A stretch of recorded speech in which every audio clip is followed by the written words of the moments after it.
Nabi Muhammad sallallahu alaihi wasallam saat masih disusuin, ibunya, kakeknya menginginkan Nabi Muhammad disusuin di tempat yang pedalaman sana, supaya nggak campur dengan orang Makkah yang sudah kedatangan banyak tamu dari luar-luar.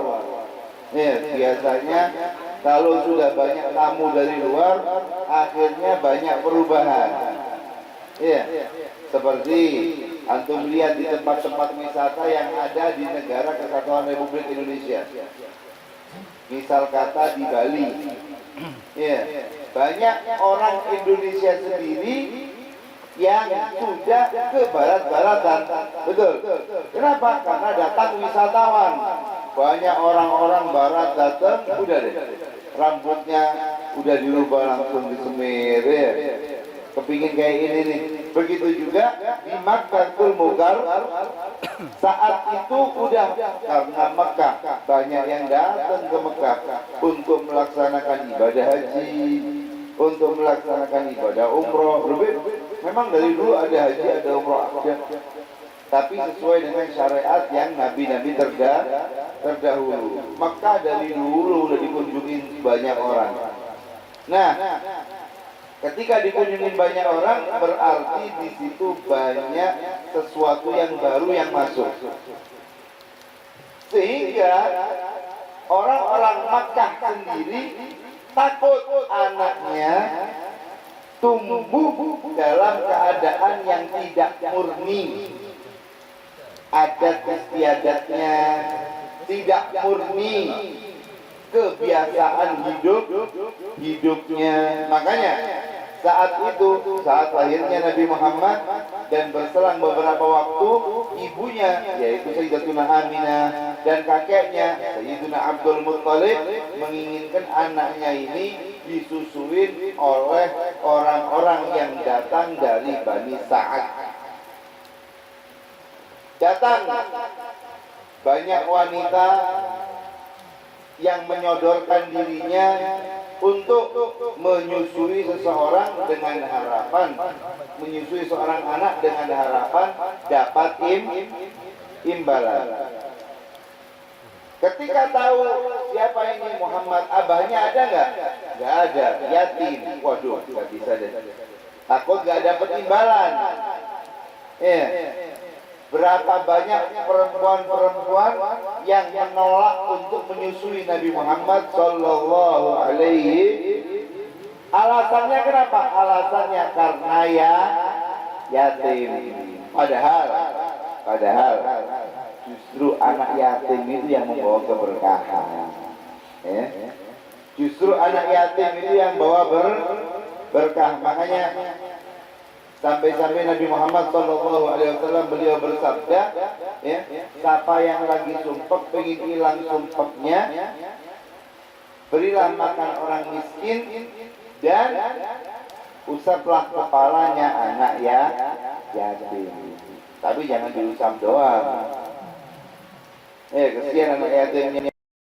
Keledainya sangat lemah. Beliau sendiri dalam keadaan yang tidak fit. Nggak fit.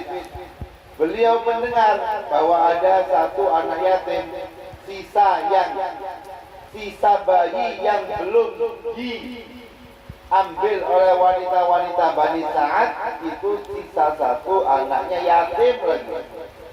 Katanya Sayyidatuna Halimatus Sa'diyah di sini, aduh, aku nggak mau. Aku nggak mau datang jauh-jauh pulang nggak bawa bayi. Ya udah deh, yang yatim itu kita samperin, wahai suamiku. Insya Allah berkahnya anak yatim. Datang ke rumah Sayyidina Abdul Muttalib, ke rumah Sayyidatuna Aminah, ibunya Rasul Sallallahu Alaihi Wasallam. Ditunjukkan ini loh anaknya yang yatim itu. Dilihat mukanya, penuh dengan cahaya Nabi Muhammad Sallallahu Alaihi Wasallam. Ditidurkan di gendongannya itu warnanya hijau, Masya Allah, wajahnya putih bersinar. Bahkan saat diberi diberikan kepada Sayyidatuna Halimah Sa'diyah, itu Sayyidah Halimah Sa'diyah yang aslinya lemes jadi semangat melihatnya, Masya Allah. Kemudian Nabi Muhammad membuka matanya, mana beliau kebaikan hatinya, Masya. Setiap menyusui yang kanan, yang kiri nggak mau tahu kalau ada saudaranya. Jadi akhirnya ketika menyusui dari Halimah Sa'diyah, yang kanan punya Nabi Muhammad, yang kiri punya saudaranya Nabi Muhammad Sallallahu Alaihi Wasallam. Ketika berbagi seperti itu menjadi berkah. Ketika berbagi seperti itu menjadi baik hubungannya, Masya. Sekarang saudara ya sudah bukan seperti saudara, betul. Saudara udah kayak orang lain. Ya. Ngebantuin enggak? Waduh, boro-boro ya. Saudara pas kecil aja, pas udah nikah semuanya beda, Masya. Ini yang harus diperbaiki ya, ikhwan. Ini yang harus diperbaiki bapak-bapak dan ibu-ibu ya. Saudara itu mahal harganya ya. Saudara itu adalah yang sama darah dagingnya dengan kita. Jangan sampai kita udah saudara ya. Saudara ini jangan sampai kita ya hidup jauh dari saudara.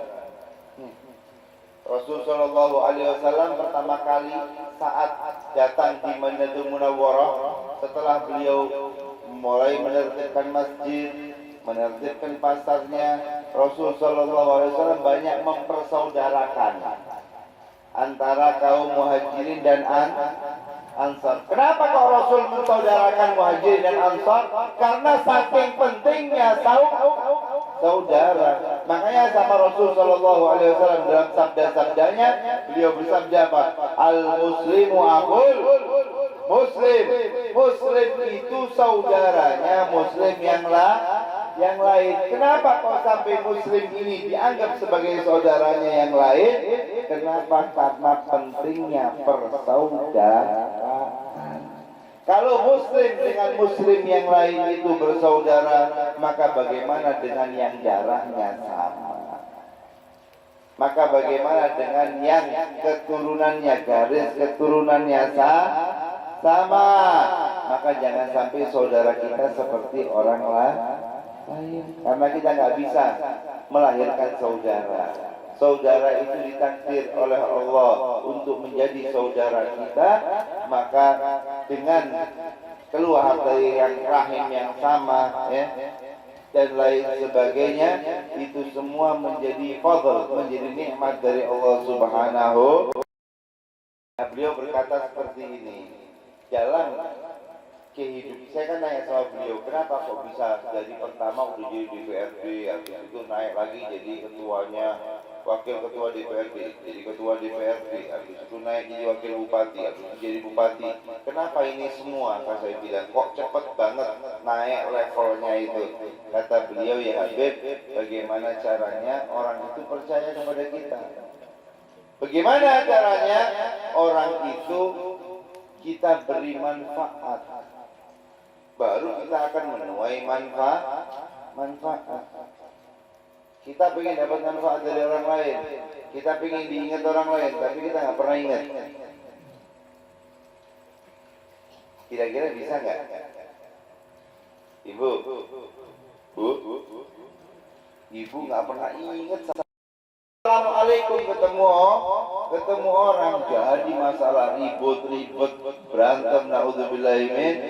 Begitu juga suami ya, berbuat baik kepada istri, dikasih nafkah, dikasih duit, dibeliin, disenengin. Tujuannya untuk apa? Ya pokoknya supaya istri saya nurut sama saya, supaya istri saya baik sama saya, supaya istri saya nggak ngajak saya berantem terus, pusing saya diajak. Nah, itu jangan sampai menjadi pondasi dari amal kita. Pondasi amal kita, aku kerjakan ini karena Allah, aku kerjakan ini karena dapat ridhonya Allah. Allah. Aku nyambung silaturahmi dengan saudaraku karena Allah. Aku membantu saudaraku karena Allah. Kalau udah membantu saudara karena Allah, ya, maka siapa yang balas? Bu, Bapak, siapa yang balas kira-kira? Allah. Punya duit, ya. Siapa yang butuh? Adikku butuh di sana. Kasih. Pas lagi butuh, adiknya punya duit. Di, aku minta tolong. Maaf mas, aku nggak punya duit. Aku lagi gak pegang duit. Ngamuk nggak? Dulu aja ya, waktu nggak punya aku yang bantuin. Sekarang dia punya malah dia nggak mau bantu. Urusannya semuanya itu nggak perlu sampai ke situ. Karena biarin itu diperes semuanya keluar. Ya, dan semuanya Sayyidatuna Halimah Sa'diyah minum dari susu kambingnya, suaminya minum dari susu kambingnya, ya. Yang namanya kambing kurus-kurus. Jadi bahkan diriwayatkan bahwa di Bani Sa'ad sebelum Nabi Muhammad datang itu kering kerontang. Saat Nabi Muhammad datang mulai subur Bani Sa'ad, masya. Sampai-sampai ketika banyak kejadian aneh seperti itu, Sayyidatuna Halimah Sa'diyah eman-eman mau mengembalikan ini tadi. Ini kalau dikembalikan kira-kira di rumahku berkah terus nggak ya? Kira-kira rezekinya tambah nambah apa tambah kurang? Sehingga waktu Sayyidatuna Halimah Sa'diyah dipanggil oleh Siti Aminah meminta anaknya, beliau merayu-rayu gitu di sini dikatakan. Udah jangan di Mekah. Di Mekah nanti banyak hal-hal yang berubah kan. Mending di sana aja. Nggak ngabari macam-macam. Nggak dikabari. Kalau gara-gara Rasul Shallallahu Alaihi Wasallam tanah Bani Sa'ad yang kering jadi subur, ya. Kambing-kambing yang susunya belum keluar, berkahnya Nabi Muhammad semuanya keluar. Keberkahan rezeki yang dimiliki Sayyidatuna Halimah Sa'diyah. Takut kalau Nabi Muhammad pindah ke Mekah, yang ini hilang lagi kayak dulu lagi nih, repot lagi. Udah hidup makmur berkatnya Nabi Muhammad sallallahu alaihi. Akhirnya dirayu lagi, ya. Sayyidatuna Halimah Sa'diyah merayu Siti Aminah, wahai Aminah, ya. Kasihan nanti di Mekah, ya. Kalau di Mekah ini enggak segitu baik lingkungannya seperti lingkungan di Bani Sa'ad pada saat itu, ya. Pada saat ini, karena seperti yang saya terangkan tadi, kalau yang namanya Mekah ini sudah banyak wisatawan, banyak yang datang, masya. Akhirnya ya sudah, kata Siti Aminah, bawa lagi aja deh ke sana, biar berkah, ya, biar apa namanya tumbuh dewasa baru balik lagi ke sini. Kata Siti Aminah radhiyallahu taala anha kepada Sayyidatuna Halimatus Sa'diyah. Ya. Saya dibawa pulang berkah lagi, masya. Sampai suatu saat pernah diriwayatkan mudah berkahnya Nabi Muhammad yang hutang lunas, yang rezeki lancar, ya, yang apalagi apa yang dihajatkan dikabulkan oleh Allah, ya, apa yang ditakuti dihilangkan oleh Allah.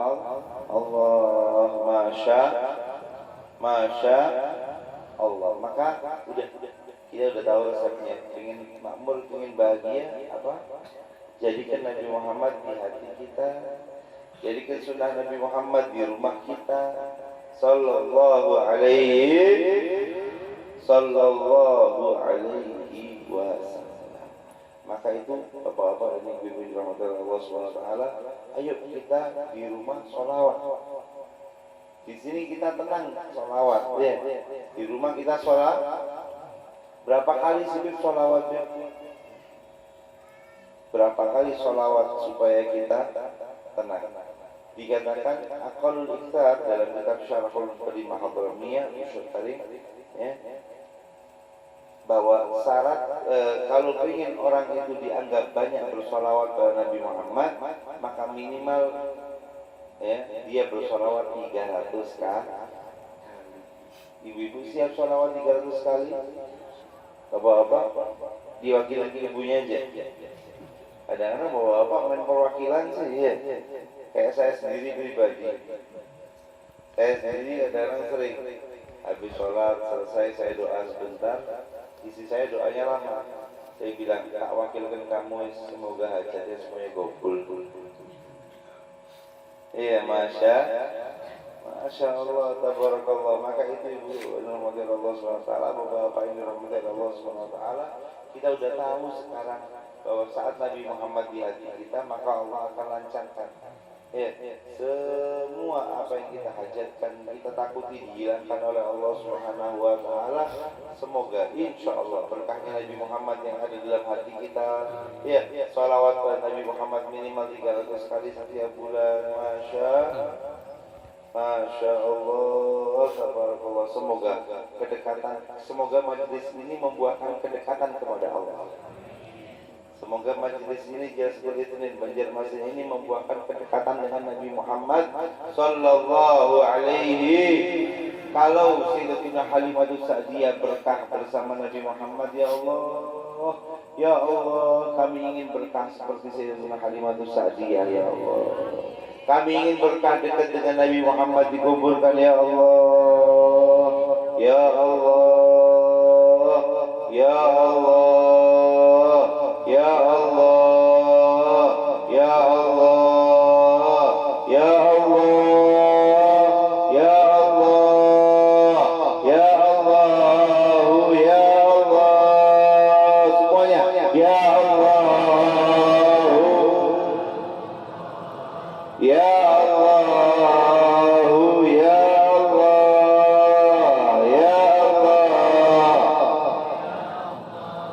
Ya Allah.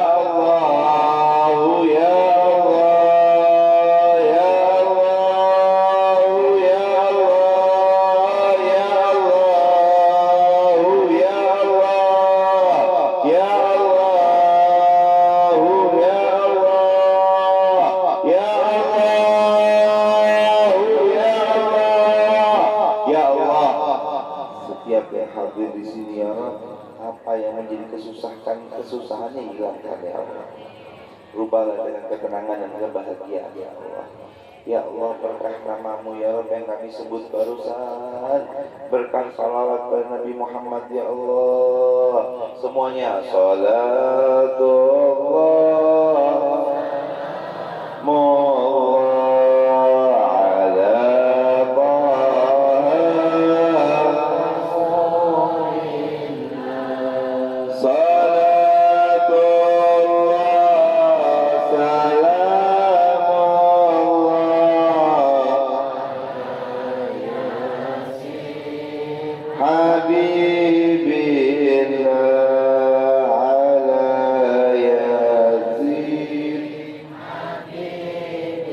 salawat pada Nabi Muhammad, ya Allah, kabulkan semua hajat kami, ya Allah. Berkah salawat pada Nabi Muhammad, ya Allah, ya Allah, ya Allah, ya Allah, ya Allah, ya Allah. Berkah salawat pada Nabi Muhammad, tenangkan hati kami semua, ya Allah. Berkah salawat pada Nabi Muhammad, ya Allah, ya Allah. Berkah salawat pada Nabi Muhammad, ya Allah.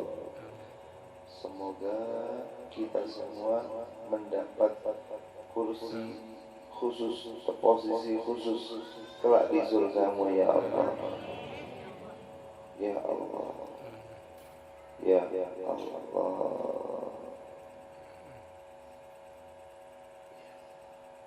Hadirin hadirat, sebutkan sekarang hajatnya masing-masing. angkat tangannya, minta kepada Allah. Apa yang menjadi kesusahan kita, sebutkan kepada Allah.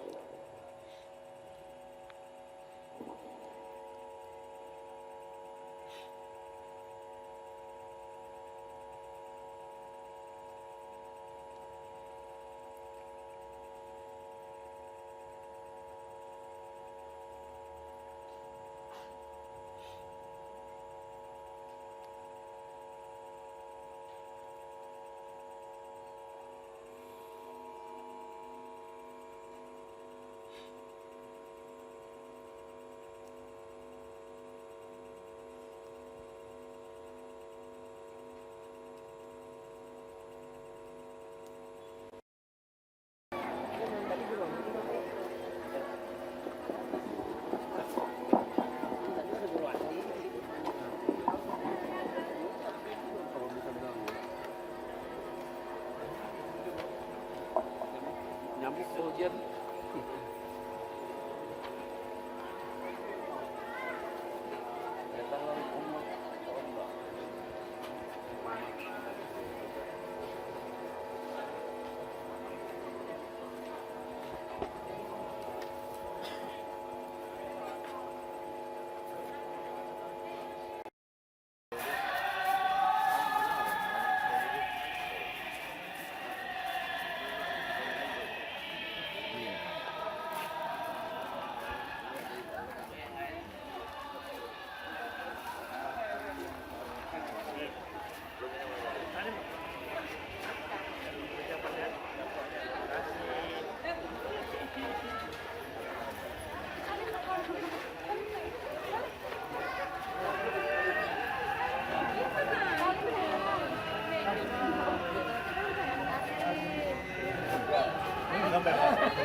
Apa?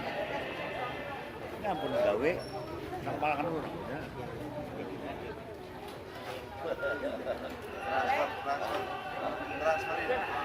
Paman deh. Masya Allah. Kakaknya pamannya. Panjang umur, sehat, afiat. Barakallah.